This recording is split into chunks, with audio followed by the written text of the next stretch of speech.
Hey y'all, it's Tuesday evening, 10 actually it's 10:31, so yes, night. I went to church. We have church like midweek on Tuesdays, and then we have Sunday morning church. So after church I went and cottage cheese. So my husband and I went by Walmart, picked up cottage cheese and some other things. So I got home and I just got finished juicing for tomorrow morning, and of course washing that up and washing any dishes because I hate going to bed with a dirty kitchen, you guys. Yeah, this is my kitchen. My husband hates those gnomes back there, y'all. I love gnomes. Um, Today I got off at 2 o'clock because my early day. Um, and I had a video appointment with my palliative care doctor, and so we were just talking about what's going on, and we did video, so I don't have to go to his office. I had to go the very first time when were meeting him and his staff, and I met all his staff. So now I can just do video call appointments instead of driving all the way like 30, 35 minutes away from, because that's how far the doctor's office is, as long as traffic's not bad. And I think might have to go in. I'm going to end it up probably at least once a year to see him in person, but that's cool. But so we just talked about what's going on, talked about that I have an upcoming PET scan along with my injection in a couple of weeks, and talking about the pain. So you guys know how I started doing the juicing salads and how the salad's really been tearing my stomach up. I've been having pain on top of where my liver is at, and then pain from from doing all those vegetables. So he said, with the type of cancer that I already have digestive issues and stuff. So he said the salad is just going to add more pain on top of whatever I'm going through with the cancer. So that maybe I should like do the juicing, continue with the juicing, he said, but add protein, like maybe fish or something like that, or chicken. I'm not really a big beef person. I like steak, but maybe once every 3, 4 months, if that. And do like protein, like grilled chicken. I like grilled chicken. I like baked chickens or something like that. So, and then like eat that with like, how you do baked sweet potatoes, just, adding more protein so my belly won't hurt as bad. We did talk, well, he did up my pain patch from the 7.5, I think it's micromilligrams or something like that, not sure, up to 10. So I changed my patch, which I got, trying to remember, yeah, right here, because we change it every Sunday morning so I could, stay on the schedule. So that's why I had to see the palliative care doctor every month because I don't get refills on my script for the pain meds, to make sure I'm not abusing them or whatever. So that's why I have to see them.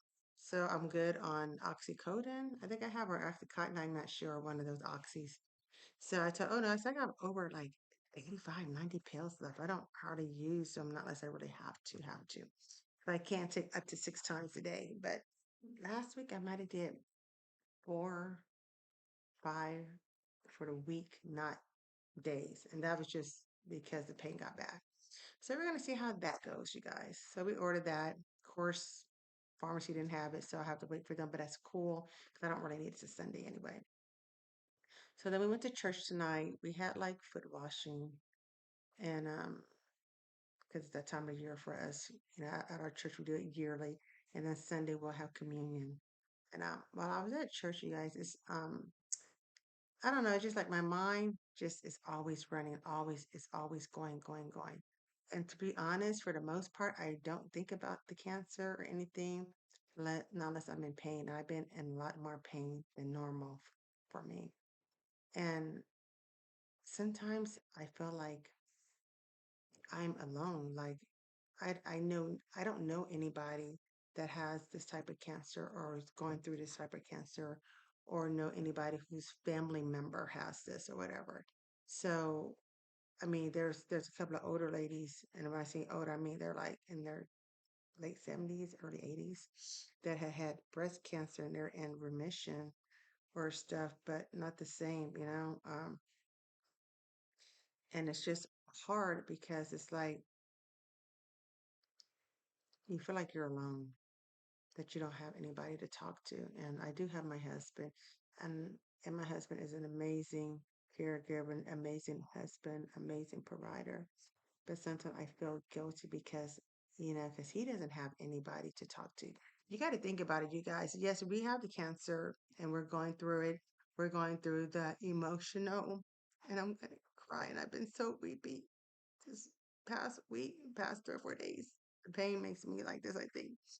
But it's like they have to see you go through the pain, see when you're in so much pain and the pain meds are not working and you're waiting for the pain meds, to kick in, or just see, you being sick or nauseous from the treatments or just queasy. They go through all that, your ups and down with you. And then I think, you know what I mean? My husband don't have anybody to talk to, you know what I mean?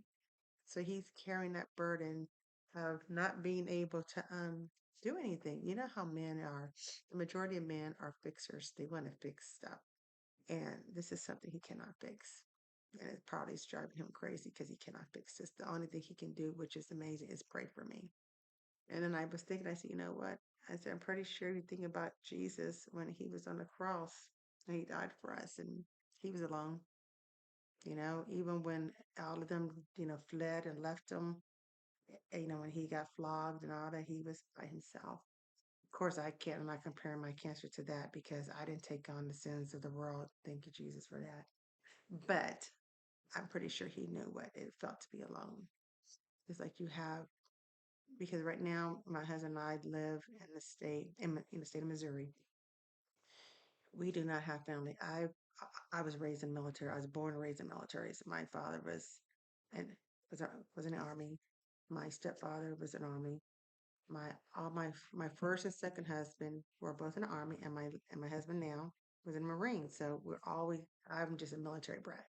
So it's like you're always moving every 3 years. And what I've learned in every place that we've been, people, and this is what a few people had told me when we were stationed at different places when we were leaving, when they apologized saying because they knew that we weren't staying there that long, that they didn't want to get close to us because we were moving. And that's the thing with being like, you don't know anybody. So I'm trying to compare that with not, being in a place that you don't know, you don't have family there. I can't call my mom or my daughters and say, hey, let's go hang up or I'm having a bad day. Do you want to come, do this? I can't. I have, church family, but they have their own lives. And I have work buddies and I have a few that I actually call good friends, you know what I mean, that I do go out with and we will do lunch because I don't party or smoke or drink. So all I do is go out and I don't even hardly eat, but I just like the company. And sometimes you just feel like it's like out of sight, out of mind. Everybody has their own lives and they thinking like, we're sorry about what you're going through. We're praying for you. But I know in the back of their head, they're probably like, thank God it's not us or it's not my family. Cause I would probably be thinking the same thing, you guys. I probably would. And they go home to their families or they have extended families here. We don't. And sometimes I just feel we're in this by ourselves. We're alone. We have God. But I'm just talking about physical company. I'm so used to when I was younger, had a good friend, where we would go do everything. Together. This is before I got in church. We would go to the clubs, we would party, we hang out. And she didn't have any kids, and I had my girls, and she was always there for me. I can count on her for anything. It's like we knew, every day talking, saw each other, everything. And it's just so weird. It's just different, like, coming into church and changing your life. And I love my life now, but the friendship isn't like it was with one, you know, before. So, and I know sometimes the devil could work in your mind and, because you do feel down, you do feel like you don't have that support system or people have their own lives and they're busy. But I get tired sometimes having to be strong. I'm tired, you guys. And my thing right now is that for me, and I know as time goes on, if God doesn't heal me, the pain's going to get worse. I know this. And I'm not looking forward to that because I hurt now. I just wanted to just be raw because my day isn't happy go lucky every day. I am an outgoing person, happy go lucky person for the most part. But I do have hard times and hard days. And sometimes it's hard to be around people because that's what they expect of me because they don't see me at my lows. My husband see me at my lowest. God sees me and at my lowest, you know. But anyway, I didn't come in here to cry. Just kidding. And I didn't come here to vent. I just want to talk. To me, this is therapeutic to talk. And when my daughters, when I'm gone, they can look at these videos and see what I was going through. But I love my daughters from Zeta, Kyra, Jasmine, Alea, and Ariana. I love my girls. Love my husband, love my family. And but I just know there's things that I have to do. I have to go through. Don't know why I'm going through this. You guys never thought in my life I would be going through this. But I'm sure other people said the same thing. But God is still giving me peace about it. But I'm human. I'm gonna fail. I have gotta make mistakes. Sometimes I don't even want to go to work. I don't want to go to church. I don't want to see anybody. I just want to stay here, be in my little bubble and my paint bills and crying, you know.